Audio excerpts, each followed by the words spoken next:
AITA for bringing my daughter to my own child-free wedding? So my husband, M29, and I, F27, just recently got married. We spent almost a year planning the perfect wedding, taking the right precautions, etc. One of our first rules that we decided was that it was a no-kid wedding. We wanted an environment where we wouldn't have to worry about children running around, getting into things, crying, etc. We made it very clear on our invitation that we didn't want anyone to bring children under 14.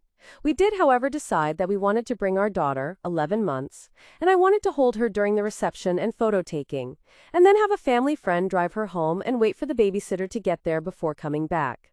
Before we settled on that friend, we asked a few people. One of the people we asked was my husband's close friend, Darren's wife Jessica, fake names.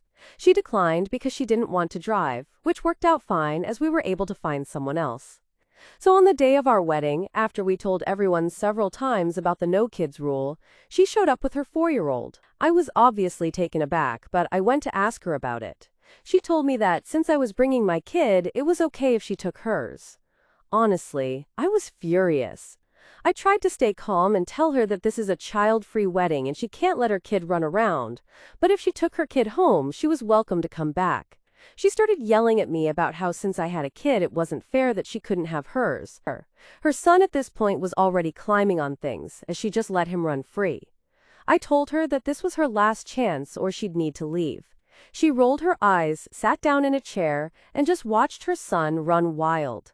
Eventually, her husband Darren convinced her to get her kid and leave, but it ruined the whole first part of my wedding. It's been a few weeks now, and I've been thinking, maybe I am in the wrong. I said no kids at my wedding, but brought my own. A lot of people in my life are also saying it was hypocritical at the least. So, AITA?